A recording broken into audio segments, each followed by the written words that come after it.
let's talk specifics then. And we have lined up on the show important voices right now. Gautam Chacharya of UBS will make sense of the markets. Anand Tandon, independent analyst, will do the same. And we have Amar Singh joining us to discuss the technicals in the market. Actually, instead of Anand Tandon, we have Sudhir Bandyopadhyay to discuss the fundamentals. The question that we're essentially asking is, will the Nifty consolidation at 8,800 continue? Good evening to both of you. Sudeep, I'll start off with you first. What's your call at 8,800? Well, I think the market has reasons to be around this level. At levels higher than that, there is a discomfort, and there is some amount of profit booking happening every time market is going above that. The valuation at some stage is looking a bit stretched above 8,800 levels. So I won't be surprised if market continues to hover in this range for the next 10-15 days. We have critical events lined up. UP, election results, state election results rather, will be, I think, the next trigger, big trigger for the markets to move decisively away from this 8,800 kind of a pivot.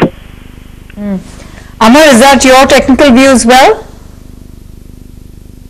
Yeah, overall, looking at the way Nifty has been trading the last couple of days, clearly there's an upside and a downside seems to be capped. On the downside, 8,700, 8,720, that's a level of support which the market is looking at. On the upside, 8,820 to 8,825 is a level of resistance. So somewhere this 100 points range for the Nifty is there, and what we are seeing is over the last few days there was a pullback in the late trading session.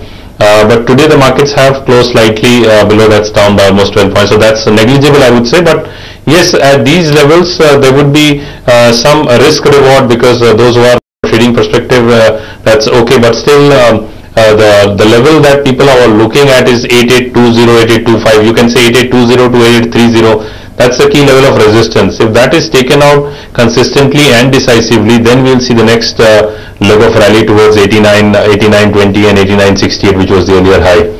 As far as what one can do is that any dip towards 8750, that can be used as a buying opportunity with a stop loss of 8703 and targeting around 8820, 88, somewhere around that level. Okay, let me first talk about the big impact story in the markets, which are Tata Motors and Tata Motors DVR. Both tanked in the session in the last 15 minutes. So you can see how in the dying minutes of trade, Tata Motors cracked 4.5%. I think the last trade brought about a rebound spike, but I'll have to see how that pans out when we open for trade tomorrow.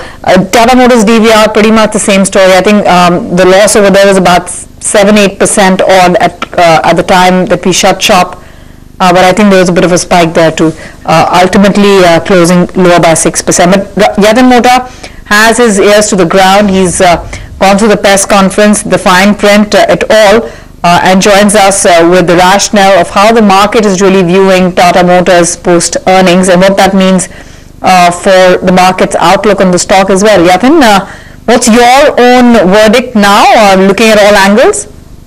Well, if you look at the third quarter Tata Motor consolidated performance, it was a clear washout. Multiple factors and headwinds which have impacted the earnings. But let me take you through the earnings first, wherein the consolidated profits came in at only 112 crores versus a level of 3,500 crores year on year. Consolidated revenues were down 6%, EBITDA was down 43%, and margins for the consolidated entity came in at only 7.7% versus 12.6% year on year. We were expecting that the margins will remain more or less stable, but the case was otherwise. Of course, if you look at the factors which impacted the overall performance, was the standalone loss of 1,046 crores. They had a forex loss on debt revaluation of close to 350 crores. Also, the Tianjin port blast which occurred in China, the third quarter cost was pegged at close to 717 crores. And apart from it, we had the volatile British pound because of which we had the adverse foreign exchange impact which came in for the operations.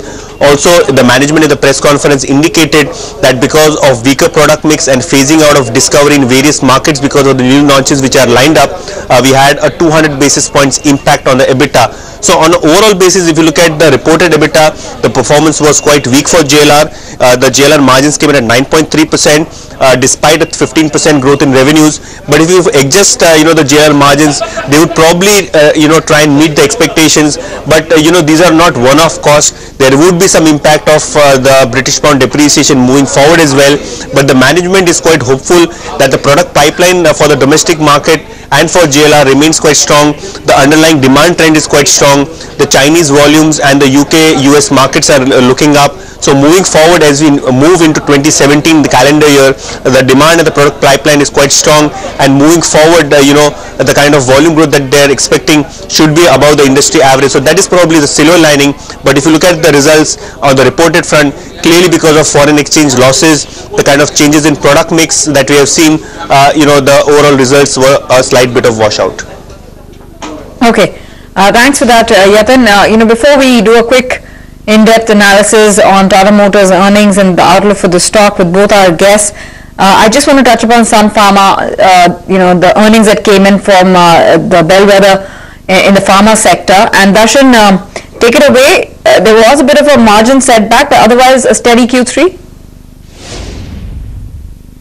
See, it's an inline set of numbers from Sun Pharma. The top line as well as bottom line have come in line with what we were anticipating. The margins slightly disappointing this time around. We were anticipating close to 32%. It's coming close to 30%. Now, this time around, the other income is much lower. The finance cost is much higher, and tax rate has come in at almost 18% compared to 4% that was the last time around. So that is something that could have that also had an impact as far as the bottom line is concerned. Overall, if you're looking at the internals, India sales was disappointing, 5% growth that came in. Even the US sales was almost up 4%, and this mainly comes in because of the Taro effect. Taro actually had numbers and sales were down 15% there, so that actually weighed in as far as their US margins, US performance is concerned. Emerging markets was decent at 14%, and the rest of the world grew in at almost 33%. So overall, if you're looking at it, internal slightly weak, but if you put in the numbers in totality with what happened with the Taro numbers and how that was factored in, numbers are pretty much in line with what we had anticipated. Yeah. Okay, Darshan and Yatin, thanks very much for highlighting and taking us through the review of the two important key earnings that came out today. Adani Port was the third one. Numbers there looked fairly stable. But Sudeep, I just squarely want your view on Tata Motors. Now that the details have been shared, one was looking for more clarity from the management. What would you do with the stock? What would be your approach? Well, I think there are certain concerns around the currency and the JLR margins, and they remain where they are. I don't think I will be able to recommend buying at this stage. We'll have to wait and watch. Maybe I'll watch the JLR progress for one more quarter before I take a call. So you're not recommending a buy, and for those who hold, it's not like you're asking them to book profits. For the ones who have exposure to Tata Motors, stay put. And the ones who haven't, don't buy now. Absolutely. So I will like investors to maintain status quo on Tata Motors. I don't think, considering the results today, the time has come for us to get into Tata Motors at current valuation. I'll wait and watch. The investors who have already holding, maybe they can wait. Okay. Amar, technically, the breakdown today, how do you read into that? Because I think in the dying minutes there was a blip up, as we see on the chart, intraday chart. Yeah, that would be more of short covering, those who don't want to carry the position the next day. But overall, if you look at technically, Tata Motors had given away, or you can say the smart investors or the intelligent money had started flowing out in the first or second of February itself, when it was trading around 540 levels. Because technically the markets were weak from that perspective, and what we've seen is that the results definitely have disappointed, and the profit after tax is down 96%. So technically, yes, it is down. Any pullback towards 490, 92 can be used as a shorting opportunity, with a stop loss of 502 and a target of 470. Okay. Gentlemen, stay on with us. We'll head into a break right now. As we do so, here on Gautam Chowcharya talk about his outlook for the markets. When we come back, we will focus quietly on how to approach tomorrow's trading day. The markets would take it as a near-term signal possibly, even though one could argue that even if it was a semi-final, it's not really reflective of the popularity being intact for the BJP at the central government, because ultimately a state election. One should not over-interpret Q3 numbers either way, positively or negatively, because demonetization is a unique event. It disrupts the supply chain, and you saw some extreme negative expectations being built up in November and December. Yes, markets are definitely taking it as a reprieve or a respite, given some parts of the markets were really worried in November and December. So in that case, it helps sentiment, but I also won't over-interpret it as if it's completely normal in terms of on the ground demand, etc.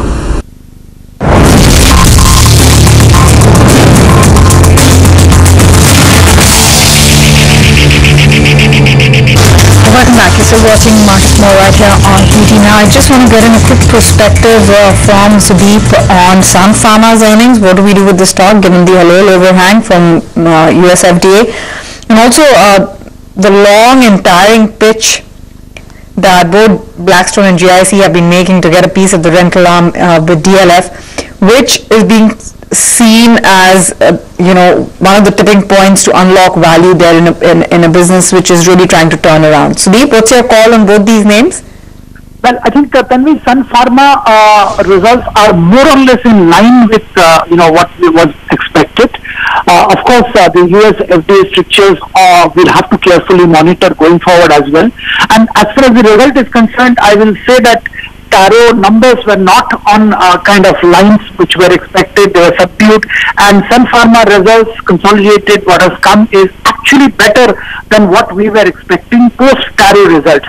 So Sun Pharma, we have a neutral view. I won't take a view one way or the other because of the results.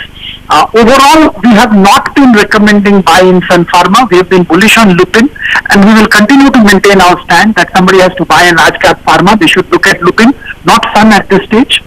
As far as DLF is concerned, I think you're absolutely right. The transaction is extremely critical for DLF going forward to deleverage. They have been talking about bringing down their debt for quite some time, and this will go a long way in deleveraging. It's taking more time than what was expected originally, but I'm sure hopefully with this extension they will be able to conclude the transaction, and yes, a lot of value unlocking will happen. It will be good for the investors as well. It will be a unique transaction, probably one of the first transactions in this space, and I think it will open the door for many such transactions. Sudeep, is DLF a buy for you?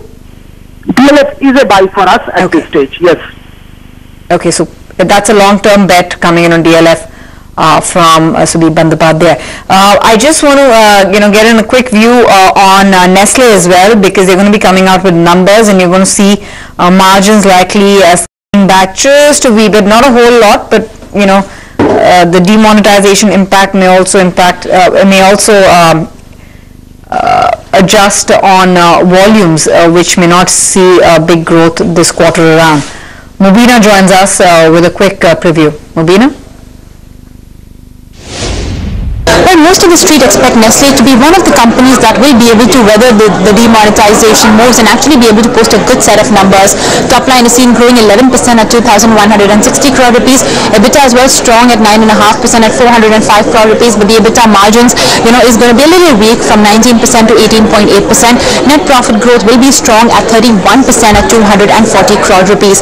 Now, there are essentially many things that are going to aid and going to work for Nestle. Well, firstly, of course, the low base effect, because do remember that the Maggi sales had still not recuperated completely compared to the corresponding quarter, or rather compared to the current quarter, and that's the reason why the low base is something that's going to propel the growth for Nestle this time around.